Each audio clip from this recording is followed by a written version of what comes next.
ज्यादातर लोगों को लगता है कि उनका जीवन मुश्किल है क्योंकि उनके पास बहुत सारी समस्याएं हैं, लेकिन ये सच नहीं है। आपकी जिंदगी इसलिए भारी नहीं है कि चुनौतियां बड़ी हैं। ये इसलिए भारी है क्योंकि आप अपना पूरा दिन उन समस्याओं को अपना ध्यान खिलाने में बिता देते हैं। अभी इसी पल बिना महसूस किए आपका दिमाग शायद वही पुरानी बातें दोहरा रहा है। क्या गलत हुआ? क्या अधूरा रह गया? किसके साथ नाइंसाफी हुई? और मजे की बात यह है कि जितना ज्यादा आप इसके बारे में सोचते हैं, ये उतना ही भारी महसूस होने लगता है। हकीकत में वो मुसीबत नहीं बढ़ रही, लेकिन आपके फोकस के अंदर वो एक राक्षस बनती जा रही है। याद रखिए, अटेंशन एक ईंधन है। आप जिस भी चीज को अपनी ऊर्जा देंगे, वो ताकतवर होती जाएगी। और ठीक इसी तरह एक एक विचार के साथ लोग अपनी शक्ति दूसरों के हाथों में सौंप देते हैं। एक कड़वा सच जो ज्यादातर लोग कभी स्वीकार नहीं करते, वो ये है कि हालात आपको फंसा कर नहीं रखते, आपकी जिद आपको फंसा कर रखती है। आप मुश्किल परिस्थितियों से तो बचकर निकल सकते हैं, लेकिन अगर आप मानसिक रूप से उनके अंदर ही घर बना लेंगे तो कोई रास्ता नहीं बचेगा। जब आपका ध्यान सिर्फ टूटी हुई चीजों पर टिका रहता है, तो बुद्धि को यकीन हो जाता है कि आगे बढ़ने का कोई रास्ता ही नहीं है। उत्साह खत्म होने लगता है, ऊर्जा गिरने लगती है, और अंत में आप रुक जाते हैं। इसलिए नहीं कि आप चल नहीं सकते, बल्कि इसलिए क्योंकि आपको रास्ता दिखना बंद हो गया है। नमस्कार, किताब की आवाज में आपका स्वागत है। यहां हम पन्नों को सिर्फ पलटते नहीं हैं, हम शब्दों के पीछे छुपी रूह को बाहर निकालते हैं। आज का विषय किसी एक साधारण पुस्तक से नहीं, बल्कि the art of self mastery के उन गहरे सिद्धांतों से लिया गया है, जिसे किताब की आवाज की रिसर्च टीम और खास तौर पर मिस्टर आनंद जी ने आपके लिए तैयार किया है। ये कोई ऐसी चर्चा नहीं है जहां हम आपको झूठी तसल्ली देंगे कि सब ठीक हो जाएगा। नहीं, पॉजिटिव सोच का नशा बहुत जल्दी उतर जाता है। आज हम जिस बारे में बात करेंगे वो उससे कहीं ज्यादा वास्तविक है। हम बात करेंगे अपना नियंत्रण वापस छीनने की। हम बात करेंगे भावनाओं को खुद पर राज करने से रोकने की। हम बात करेंगे उस मानसिकता की जो आपको एक पीड़ित से एक विजेता में बदल देती है। अगले कुछ मिनटों में हम मोटिवेशन का पीछा नहीं करेंगे, वो आता है और चला जाता है। हम कुछ ऐसा बनाएंगे जो टिके, जिम्मेदारी, एकाग्रता और कर्म। इस सफर को हमने 5 गहरे अध्यायों में बांटा है। यह एक यात्रा है मानसिक शोर से स्पष्टता तक की। अगर आपने आज इन बातों को सिर्फ सुना नहीं, बल्कि अपने अंदर उतार लिया, तो इस वीडियो के अंत तक आपकी परेशानियां कम नहीं होंगी, लेकिन उन्हें देखने का आपका नजरिया पूरी तरह बदल चुका होगा। और याद रखिए, जब नजरिया बदलता है तो इंसान बदल जाता है।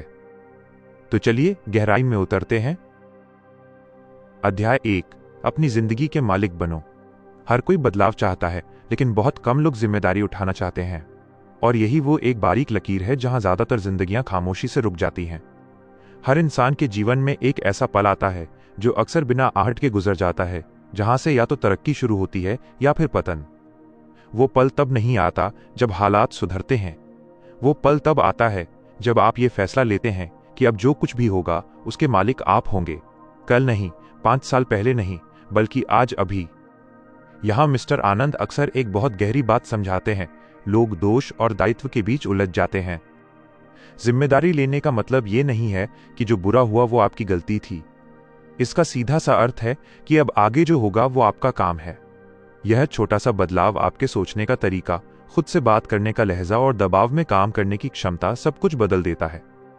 जब आप अपनी जिंदगी को सुधारने के लिए किसी बाहरी चमत्कार का इंतजार करना छोड़ देते हैं, तो आपका वजूद बदल जाता है। आपका दिमाग बहानों को ढूंढना बंद कर देता है और रास्तों को तलाशना शुरू कर देता है। देखिए, किसी और पर इल्जाम लगाना कुछ पल के लिए अच्छा महसूस कराता है। यह आपको एक सुकून देता है कि मेरी कोई गलती नहीं है, लेकिन इल्जाम आपको कमजोर बनाता है। वहीं जिम्मेदारी आपको ताकत देती है। जब लोग खुद को फंसा हुआ महसूस करते हैं, तो ऐसा इसलिए नहीं है कि उनके पास जानकारी की कमी है। ऐसा इसलिए है क्योंकि उन्होंने अपनी शक्ति किसी और चीज को सौंप दी है, अपने अतीत को, अपने परिवार को, अपनी किस्मत को या समाज को। और जैसा कि किताब की आवाज के इस विश्लेषण में हम देख रहे हैं, इनमें से कोई भी चीज आपकी शिकायतों का जवाब नहीं देती। दोष देना सिर्फ ये बताता है कि आप यहां क्यों फंसे हैं, लेकिन ये आपको यहां से बाहर नहीं निकालता। यहां एक कड़वा सच है जिससे ज्यादातर लोग भागते हैं। आप जितनी देर तक दूसरों को दोष देते रहेंगे, आप उतने ही छोटे बने रहेंगे। इसलिए नहीं कि आप इसके लायक हैं, बल्कि इसलिए क्योंकि इल्जाम आपका ध्यान उन चीजों पर लॉक कर देता है जिन्हें आप बदल नहीं सकते। और जैसा कि मिस्टर आनंद जी ने इस कॉन्सेप्ट को गहराई से समझा है, जहां आपका ध्यान जाता है, ऊर्जा वहीं बहती है। अगर आपका फोकस अतीत पर है तो आपकी ऊर्जा बर्बाद हो रही है। आप बीती बातों को दोहराते हैं, सफाई देते हैं, खुद को सही साबित करते हैं। ये सब आपको व्यस्त तो रखता है, लेकिन कुछ नया नहीं बनाता। जिम्मेदारी इसके ठीक उलट है। ये आपके ध्यान को वापस वर्तमान में खींच लाती है। ये सिर्फ एक सवाल पूछती है, मैं अभी क्या कर सकता हूं? ना कि क्या होना चाहिए था, ना कि किसने क्या बिगाड़ा, सिर्फ अब मैं क्या कर सकता हूं। ये सवाल आपको तुरंत भावनात्मक प्रतिक्रिया से बाहर निकालकर व्यावहारिक कर्म की ओर ले जाता है। यह आपको जमीन पर ले आता है, चीजों को सरल बना देता है, और सरलता से ही गति की शुरुआत होती है। कोई आपको बचाने नहीं आने वाला। सुनने में यह डरावना लग सकता है, लेकिन असल में यह आजादी है। जिस पल आप ये स्वीकार कर लेते हैं कि कोई मसीहा नहीं आएगा, आप इंतजार करना छोड़ देते हैं। आप समय के साथ सौदेबाजी बंद कर देते हैं। आप उम्मीद करना छोड़ देते हैं कि हालात जादुई रूप से बदल जाएंगे। आप निर्माण शुरू करते हैं। आप अलग तरह से पेश आते हैं, ज्यादा शोर मचाकर नहीं, बल्कि ज्यादा स्पष्टता के साथ। जिम्मेदारी एक आईने की तरह है। ये आपको शर्मिंदा करने के लिए नहीं, बल्कि आपको अपनी ताकत दिखाने के लिए है। ज्यादातर लोग इसलिए असफल नहीं होते कि उन्होंने कोशिश की और हार गए। वे इसलिए असफल होते हैं क्योंकि उन्होंने सालों ये समझाने में बिता दिए कि उन्होंने शुरुआत क्यों नहीं की। जब आप अपने जीवन के मालिक बन जाते हैं तो बहाने बेमतलब हो जाते हैं। वे शायद अभी भी मौजूद हों, लेकिन अब वे आपके व्यवहार को नियंत्रित नहीं करते। इसलिए इस अध्याय का सार यही है, अपने अतीत को अपनी जेल मत बनाइए, उसे एक स्कूल समझिए। मिस्टर आनंद का यह संदेश याद रखिए, आप संयोग से ऊपर नहीं उठते, आप स्वामित्व से ऊपर उठते हैं। आज से, अभी से आप इंतजार नहीं कर रहे हैं। आप समझा नहीं रहे हैं कि चीजें मुश्किल क्यों हैं। आप अपनी क्षमता के साथ समझौता नहीं कर रहे हैं। आप अपने समय, अपने ध्यान और अपने कार्यों की पूरी जिम्मेदारी ले रहे हैं। और यही वो नींव है जिस पर बाकी सब कुछ खड़ा होगा। अध्याय 2, डर से पहले कदम बढ़ाएं। डर कभी भी शोर मचाते हुए नहीं आता। ये खामोशी से आता है, अक्सर झिझक का रूप लेकर। ज्यादातर लोग इसलिए नहीं रुकते क्योंकि वे काबिल नहीं हैं। वे इसलिए थम जाते हैं क्योंकि वे इंतजार करते हैं। तैयार महसूस करने का इंतजार, स्पष्टता मिलने का इंतजार, आत्मविश्वास आने का इंतजार। और जब आप रुके रहते हैं तो पृष्ठभूमि में एक बहुत खतरनाक खेल चल रहा होता है। डर खाली समय में फैलता है। समस्या शुरू में छोटी होती है, एक मुश्किल कॉल, एक फैसला, एक कदम जो आपको उठाना था। लेकिन जितनी देर आप उसे टालते हैं, आपका दिमाग उतनी ही डरावनी कहानियां बुनना शुरू कर देता है। एक विचार 10 में बदल जाता है, 10 विचार एक पूरी फिल्म बन जाते हैं, और जल्द ही वो छोटी सी चुनौती हकीकत से कहीं ज्यादा बड़ी और भारी लगने लगती है। किताब की आवाज की टीम ने मानव मनोविज्ञान को गहराई से समझा है, और यहाँ एक बहुत महत्वपूर्ण बात सामने आती है। आपका दिमाग आपकी सुरक्षा चाहता है, आपकी तरक्की नहीं। जब भी कुछ नया या अनजाना सामने आता है तो मस्तिष्क एक ही सिग्नल भेजता है, रुको, अभी मत बढ़ो। अगर आप उस सिग्नल को बार बार मानते हैं तो रुकना आपकी आदत बन जाती है। आप उन चीजों को टालने लगते हैं जो असल में मायने रखती हैं। आप खुद से कहते हैं, मैं बाद में करूंगा जब मुझे ज्यादा कॉन्फिडेंस होगा। लेकिन यहां एक राज है जिसे मिस्टर आनंद अक्सर साझा करते हैं। आत्मविश्वास सोचने से नहीं आता, वो प्रमाण से आता है, और प्रमाण सिर्फ कर्म से मिलता है। जब तक आप हिलते नहीं, आपके दिमाग को कभी यह सबूत नहीं मिलता कि आप उस बेचैनी को झेल सकते हैं। इसलिए डर अपनी आवाज ऊंची रखता है। सबसे बड़ी गलती जो लोग करते हैं वो है डर को सोच विचार करके खत्म करने की कोशिश करना। वे योजना बनाते हैं, विश्लेषण करते हैं, हर पहलू को जांचते हैं, लेकिन ओवरथिंकिंग कभी साहस पैदा नहीं करती, वो सिर्फ पक्षाघात, पैरालिसिस लाती है। इसका इलाज सिर्फ एक है, गति, मोमेंटम। आपको डर के गायब होने का इंतजार नहीं करना है, आपको डर के रहते हुए ही कदम बढ़ाना है। साहस का मतलब ये नहीं है कि भय नहीं है। साहस का मतलब है कि हाथ कांप रहे हैं, दिल जोर से धड़क रहा है, लेकिन फिर भी पांव आगे बढ़ रहे हैं।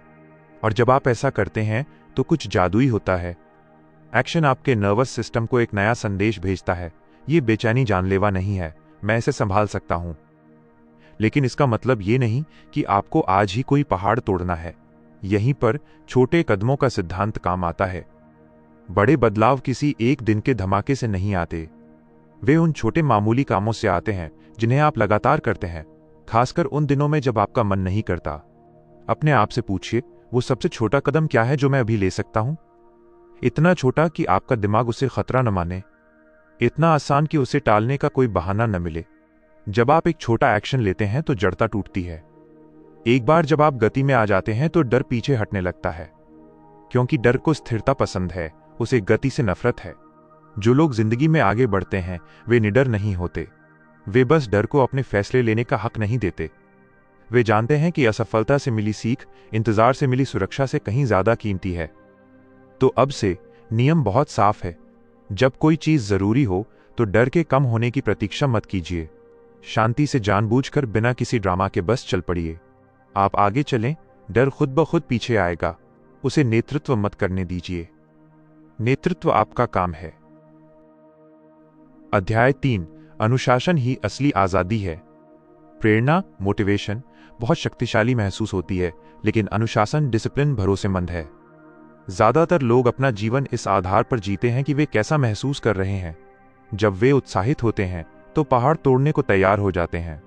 जब उत्साह ठंडा पड़ जाता है तो वे रुक जाते हैं।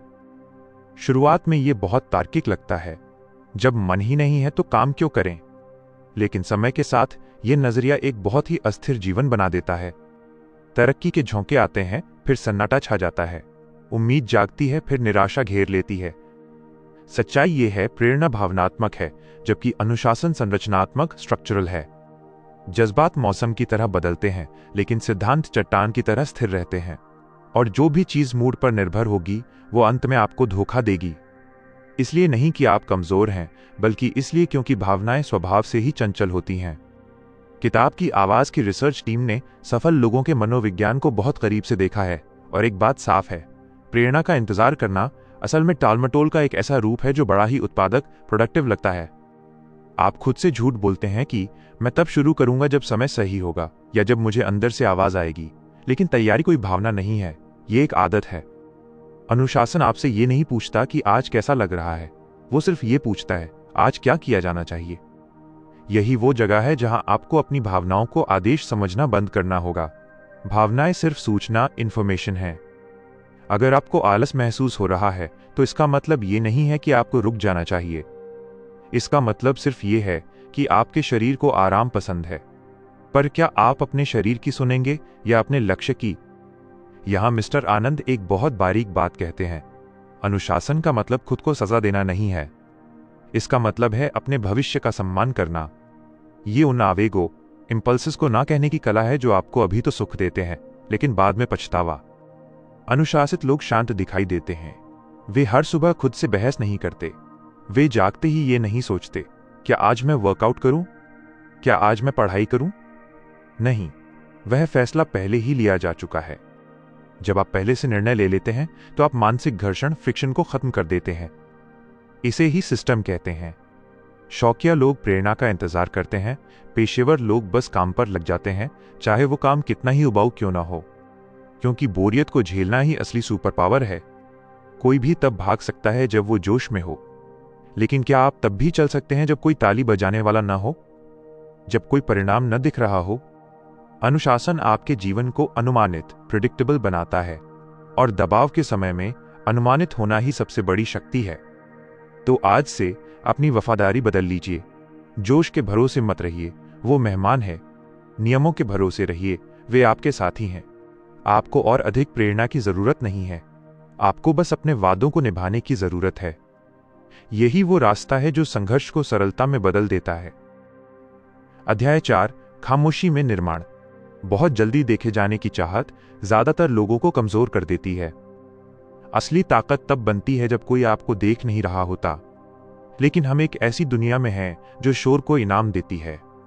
सोशल मीडिया ने हमें यह सिखा दिया है कि काम शुरू करने से पहले उसका ऐलान कर दो, इरादों को पोस्ट करो, दुनिया से वाहवाही मांगो, जबकि अभी तक ईंट भी नहीं रखी गई है। और ये ध्यान, अटेंशन, उस पल बहुत अच्छा लगता है, लेकिन इसकी एक बहुत भारी कीमत चुकानी पड़ती है। जब आप अपनी योजनाओं के बारे में बहुत ज्यादा बातें करते हैं तो एक अजीब मनोवैज्ञानिक घटना घटती है। आपके दिमाग को बोलने से ही वो सुख मिल जाता है जो असल में करने से मिलना चाहिए था। उसे लगता है कि काम हो गया। नतीजा, वो आग, वो जुनून ठंडा पड़ जाता है। खामोशी में काम करने की गुणवत्ता ही अलग होती है। वहां आपको विचलित करने वाली तालियां नहीं होती, वहां किसी और की राय का शोर नहीं होता, वहां सिर्फ आप हैं और आपका काम। यह वातावरण शुद्ध है और इसी शुद्धता में महारत, मास्टरी जन्म लेती है। मिस्टर आनंद ने किताब की आवाज के सफर में इस बात को जिया है। गहराई हमेशा सतह के नीचे होती है। जो लोग हर कदम का ढिंढोरा पीटते हैं, वे अक्सर खुद को अपने ही शब्दों के जाल में फंसा लेते हैं। वे प्रदर्शन, परफॉर्मेंस के दबाव में आ जाते हैं। लेकिन जो खामोशी से चलते हैं, वे लचीले, फ्लेक्सिबल रहते हैं। वे गलतियां कर सकते हैं, सुधार सकते हैं और अपना रास्ता बदल सकते हैं, क्योंकि कोई उन्हें जज करने वाला नहीं है। शोर आपकी जागरूकता को सुन्न कर देता है, जबकि मौन उसे तेज करता है। एक और आदत जो आपको तोड़ती है, वो है अपनी समस्याओं के बारे में लगातार बात करना। कई लोगों को लगता है कि दर्द बयां करने से वो कम हो जाता है। कभी कभी ये सच है, लेकिन अगर आप महीनों से वही कहानी सुना रहे हैं, तो अब आप समाधान नहीं ढूंढ रहे, आप उस समस्या के साथ रिश्ता बना रहे हैं। जितना आप मुसीबत का जिक्र करेंगे, वो आपके दिमाग में उतनी ही गहरी होती जाएगी। समाधान चर्चा में नहीं, एक्शन में है। एक निर्माता, बिल्डर अपनी ऊर्जा समझाने में नहीं, सुलझाने में लगाता है। उसे पता है कि तुलना, कंपैरिजन फोकस की हत्या कर देती है। जब आप चुपचाप निर्माण करते हैं, तो आपकी तुलना किसी और से नहीं, बल्कि अपने कल से होती है। तो आज से एक नया नियम बनाइए। अपने सपनों की रक्षा कीजिए, मेहनत से नहीं बल्कि शोर से। दूसरों को बोलने दीजिए, आप बस निर्माण कीजिए। जल्दी तारीफ पाने का लालच छोड़ दीजिए। परिणाम आने में समय लगता है, और जब परिणाम आते हैं तो उन्हें किसी मार्केटिंग की जरूरत नहीं होती। वे खुद अपनी गवाही देते हैं। खामोशी आपकी तैयारी है और सफलता आपका परिचय। अपनी मेहनत को इतना शांत रखिए कि आपकी कामयाबी का शोर पूरी दुनिया को सुनाई दे। अध्याय 5। सिर्फ सोचो मत, वो बन जाओ। किसी बिंदु पर आकर मानसिकता सिद्धांत रहना बंद कर देती है। वो आपकी पहचान बन जाती है। जो लोग जिंदगी में फंसे रह जाते हैं और जो लोग आगे बढ़ते रहते हैं, उनके बीच एक बहुत बारीक लकीर होती है। ये बुद्धिमानी का फर्क नहीं है, ये किस्मत का खेल नहीं है, यह पहचान का फर्क है। खास तौर पर यह कि क्या आप खुद को एक ऐसे इंसान के रूप में देखते हैं जो हालात पर प्रतिक्रिया करता है, या वो जो समाधान निकालता है। अधिकतर लोग जानबूझकर प्रतिक्रियावादी, रिएक्टिव नहीं बनते। वे आदत से ऐसे हो जाते हैं। मुसीबत आई, भावनाएं भड़की, ध्यान भटका, और उन्होंने वही किया जो वे हमेशा करते आए हैं। समय के साथ ये व्यवहार उनकी आत्म छवि बन जाता है, मैं तो ऐसा ही हूं। लेकिन किताब की आवाज का ये विशेष विश्लेषण आपको बताता है, पहचान पत्थर की लकीर नहीं है, इसे प्रशिक्षित किया जा सकता है। एक सॉल्वर बनने का मतलब ये नहीं है कि आपके जीवन से परेशानियां गायब हो जाएंगी। जीवन हर स्तर पर नई चुनौतियां फेंकता रहेगा।